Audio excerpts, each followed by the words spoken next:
میری یاد میں روما میا تڑپتا ہوں. توجہ کا وشے دیکھیے. نہ میری یاد میں روما میا تڑپتا ہوں. میں چین پاؤں گا جب تو مجھے بلا کے دکھائے. میں چین پاؤں گا جب تو مجھے بلا کے دکھائے.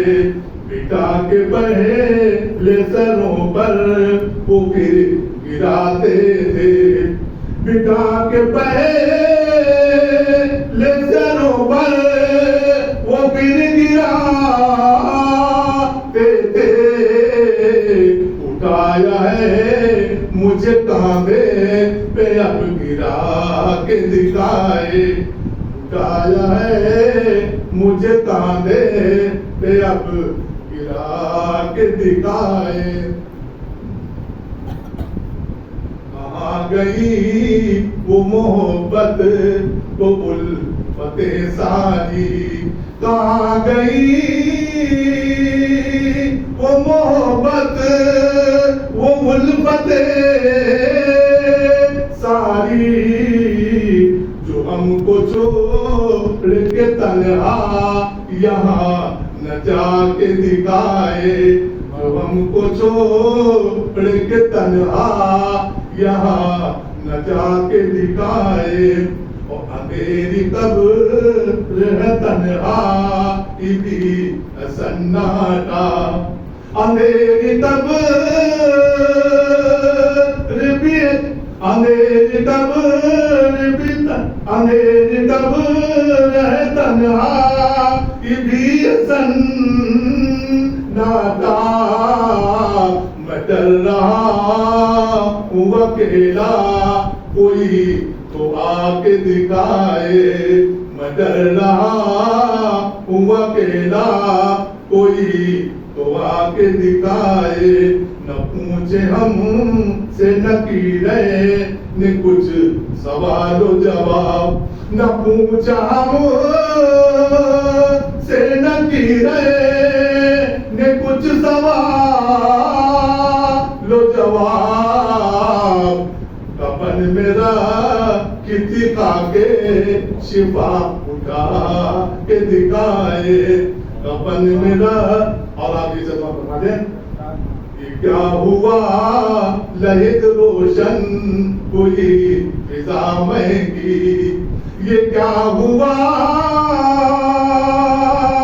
لہد روشن کوئی فضا مہنگی. علی ہے سامنے میرے مجھے اٹھا کے دکھائے. علی ہے سامنے میرے مجھے اٹھا کے دکھائے. اور آپ مقدس پڑھیں. کوئی تو ہوگا جو کاظم سور بخشے گا. کوئی تو ہوگا جو کاظم سور بخشے گا. بعد مرنے کے اب کوئی کام آ کے دکھائے. بعد مرنے کے اب کوئی کام آ کے دکھائے.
أعوذ بالله السميع العليم من الشيطان اللعين الرجيم. حسبنا الله ونعم الوكيل، نعم المولى ونعم النصير. بسم الله الرحمن الرحيم.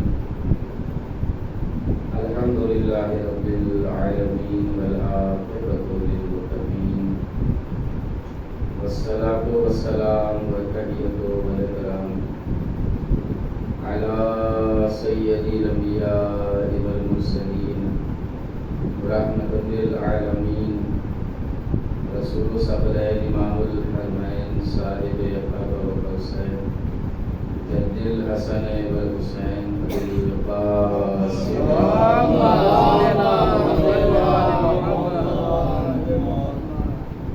وآله الطيبين الطاهرين المعصومين المظلومين، ولعنة الله على أعدائهم أجمعين من يومنا هذا إلى يوم الدين. أما بعد فقد قال الله في كتابه الكريم وكتابه العظيم. بسم الله الرحمن الرحيم. يسبح لله ما في السماوات وما في الأرض الملك القدوس العزيز الحكيم، والذي بعث في الأميين رسولا منهم يتلو عليهم آياته ويزكيهم ويعلمهم الكتاب والحكمة وإن كانوا من قبل لفي ضلال مبين. اللهم صل على محمد وآل محمد. حضرتان مزور کربلا، ماتم برام شوکہ کربلا، عاشقان رسول والے رسول محبان اہل بیت، قرآن مجید کے سورہ جمعہ کی آیتیں ہیں جن کو پڑھنے کا شرف میں مسلسل حاصل کر رہا ہوں. عنوان ہے سیرت خاتم الانبیاء.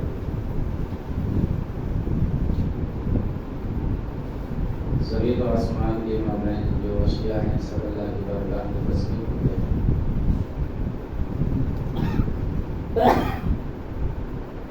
اس کی جو ملک ہے قدوس ہے عزیز ہے، وہ ہے کہ جس نے امین رسول کو بھیجا جو قرآن کی آیتوں کی تلاوت کرتا تھا، ان کے نفسوں کو پاک کرتا تھا اور انہیں کتاب و حکمت کی تعلیم دیتا تھا. یہ ترجمہ آپ لسانی عالیہ میں محفوظ ہے اور اس سے آپ بہت زیادہ قریب ہے اور اس کو پہچانتے ہیں.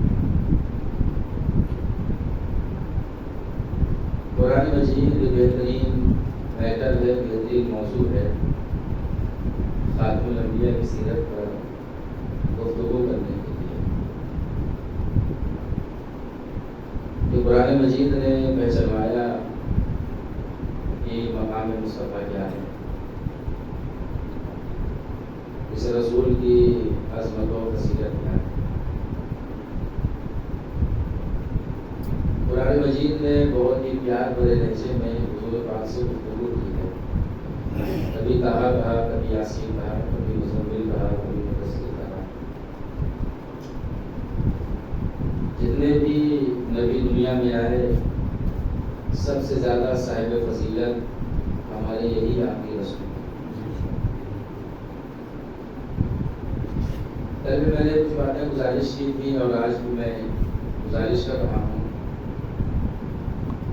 کہ کوشش یہ نہیں کی جا رہی ہے کہ جو کچھ کہا جا رہا ہے اسے آپ مان لیجیے، بس کوشش یہ کی جا رہی ہے کہ جو کچھ کہا جا رہا ہے اسے آپ سن لیجیے اور اگر مصلحت اجازت دے رہی ہو تو قبول بھی کر لیجیے. یہاں پر کوئی ورنہ جبر نہیں ہے. ایک ایسی کتاب درکار ہے سیرت خاتم الانبیاء کے لیے کہ جس کو پڑھنے کے بعد پڑھنے والا مطمئن ہو جائے، ورنہ بات وہی رہے گی کہ سیرت کے حوالے سے جو کتابیں پیش کی گئی کہ یہ سرکار دولت کی سیرت کی یہ کتابیں ہیں، اور جب پڑھنے والا اس میں سے وہ نقائص پر گفتگو کرتا ہے، مسلمانوں کو بڑی تکلیف ہوتی ہے، ان کے دل میں بہت درد ہوتا ہے. پھر جگہ جگہ سے آوازیں بلند ہوتی ہیں اور جگہ جگہ سے احتجاج ہوتے ہیں. لیکن جب کہنے والا یہ کہہ دیتا ہے کہ میٹر آپ کی کتاب کا ہے تو مسلمانوں کے چہرے اتر جائیں. سلوات پڑھیں عظمت ہے.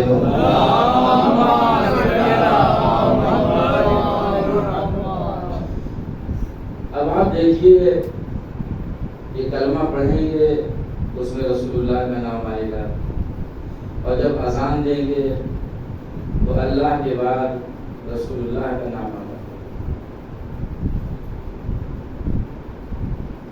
صبح سے لے کے شام تک اٹھتے بیٹھتے رسول خدا پر درود بھی پڑھیں گے، لیکن جب ان کی حیات کا معاملہ آتا ہے تو اس پر زور دیتے ہیں کہ بس بشر ہی مانا جائے.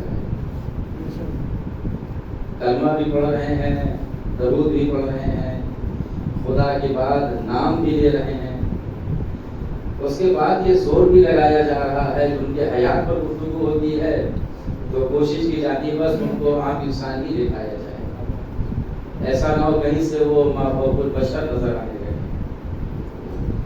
اب آئیے ذرا قرآن مجید کا مطالعہ کریں تو کچھ باتیں جو قرآن مجید نے حضور پاک کے حوالے سے رکھی ہیں ان پر ذرا سا دقت کر لیں اور تاکہ یہ مضمون بھی ایک حد تک مکمل ہو جائے.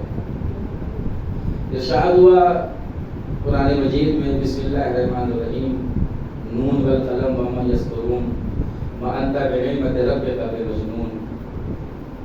قسم ہے قلم کی اور وہ تحریر کی جو لکھی جائے گی، اے میرے حبیب آپ اپنے رب کی نعمتوں کی بنیاد پر دیوانے ہیں. نون قسم ہے قلم کی اور وہ تحریر کی جو لکھی جائے گی، اے میرے رسول آپ اپنے رب کی نعمتوں کی بنیاد پر دیوانے ہیں.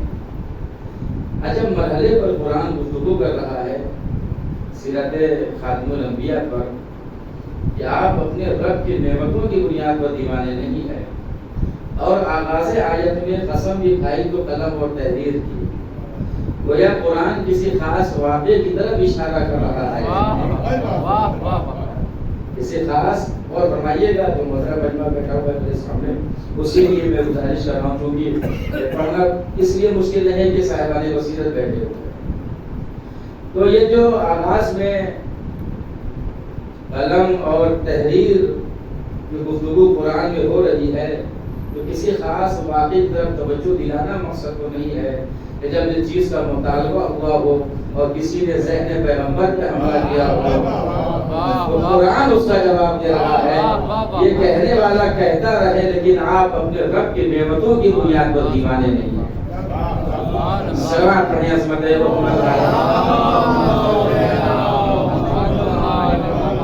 ایک اور سلوات پڑھیں بابا سے.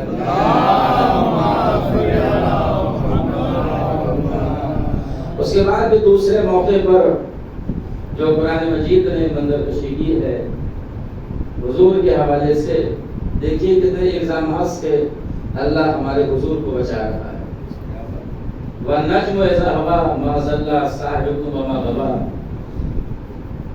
ستارے کی قسم جو کسی آستانے پر اترا، ستارے کی قسم جو کسی آستانے پر اترا. یہ میرا صاحب، یہ میرا ساتھی، یہ میرا رسول محمد بہتا ہوا نہیں تھا، بہتا ہوا نہیں تھا. قابل توجہ دقت آیت میں یہ ہے جہاں تک میں نے غور کیا، ستارے تو بہت ہیں لیکن اللہ نے ہر ستارے کی قسم نہیں کھائی ہے، اس لیے کہ عالم اسلام کو ستاروں پر بڑا ناز ہے، ستاروں پر بڑا ناز ہے عالم اسلام کو. اگر آپ قرآن مجید کا مطالعہ کریں تو جناب یوسف کے بھائیوں کو بھی ستارہ کہا گیا ہے، جبکہ کرداری اعتبار سے جناب یوسف کے سارے بھائی اچھے نہیں ہیں لیکن انہیں بھی ستارہ کہا گیا ہے. پتہ چلا ستارے تو بہت ہیں لیکن کچھ نیک ستارے ہوتے ہیں، کچھ بد ستارے ہوتے ہیں. کاش میری بات آپ پر پہنچ جائے. قسم ہے ستارے کی، اور ہر ستارہ بھی قابل قسم نہ ہوا. اللہ نے جو کنڈیشن لگائی ہے وہ قابل غور ہے. یہ قسم ہے ستارے کی جو کسی کی چوکھٹ پر اترا، کسی کی آستانے پر اترا، اس ستارے کی قسم. یہاں پہ ہر ستارہ مراد نہیں ہے. اب کس کی آستانے پر اترا اور کس کی چوکھٹ پر آیا، یہ سب تاریخی بحث ہے اور آپ جا کے تاریخ میں دیکھ سکتے ہیں. لیکن سوال یہ ہے کہ جب تک ستارہ آسمان پر رہا قابل قسم نہ ہوا، فضا میں رہا قابل قسم نہ ہوا، ہوا میں رہا قابل قسم نہ ہوا، لیکن جب علی کی چوکھٹ پر اترا تب قابل قسم ہوا. ایک سلوات پڑھیں عظمت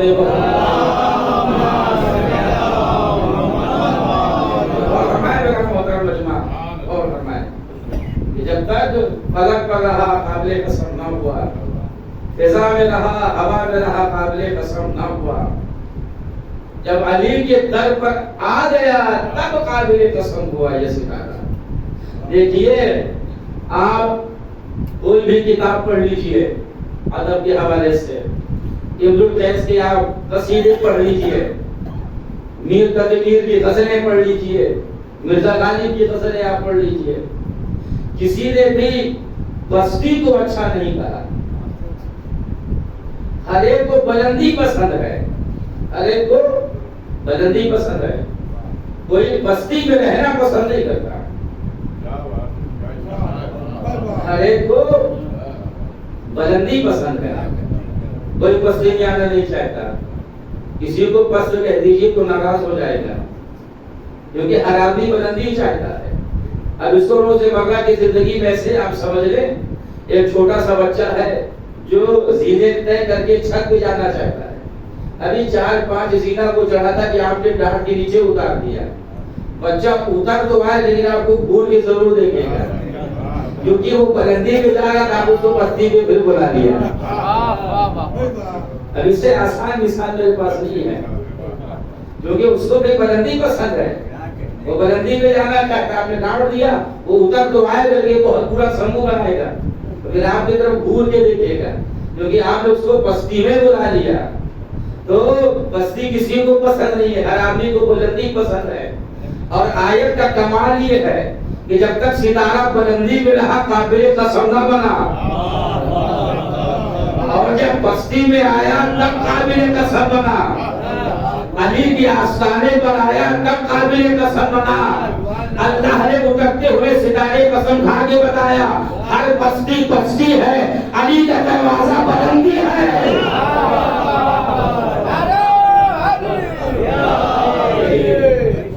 سوال پڑھے باقا سے بنا تو ستارے کی قسم، ستارے کی قسم. اب صاحبان بصیرت تشریف فرما ہیں، بہت نازک سی بات کہنے جا رہا ہوں، تقریر تو شروع ہو چکی ہے، صاحبان بصیرت بیٹھے ہوئے ہیں. اب بہت نازک سی بات کہنے جا رہا ہوں. اسی آیت یہ پروردگار عالم نے فرمایا کہ ستارے کی قسم جب وہ کسی آستانے پر اترا، میرا صاحب بہتا ہوا نہیں تھا. ماضی کا صیغہ کیوں استعمال کیا؟ ہمیں پیغمبر کے ماضی سے کیا لینا دینا؟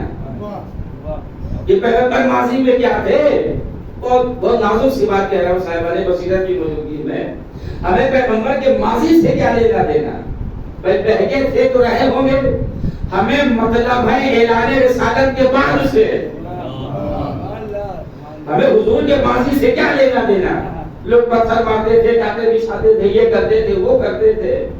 اب نبی گزر رہے ہوں، یہ سب سیرت کی کتاب ہے، نبی گزر رہے ہوں اور کوئی کاشتکاری کر رہا ہو اور تخم ریزی کر رہا ہو، تخم کو زمین میں ڈال رہا ہو، اور نبی یہ کہیں کہ ایسے نہیں ایسے تخم ڈالو تو اچھی فصل ہوگی، اور نبی کے کہنے پر جب اس نے مان لیا تو اس کی ساری فصل بیکار ہو گئی. تو وہ شکایت کرنے لگا کہ آپ جو طریقہ بتائے ہم تو ناکام رہے. تو نبی جواب میں یہ کہیں کہ میں نبی ہوں، کوئی کسان نہیں ہوں. یہ ہے سیرت کی کتاب کا حال، یہ ہے سیرت کی کتاب کا حال. اس کے بعد کہ جیسے مغربی مصنف آ جائے یا کوئی اور پیدا ہو جائے اور رسول کی شان میں گستاخی کرے تب آپ ناراض ہوتے ہیں. پہلے اپنی کتابوں سے ان صفحات کو پھاڑ کے پھینک دیجیے، اس کے بعد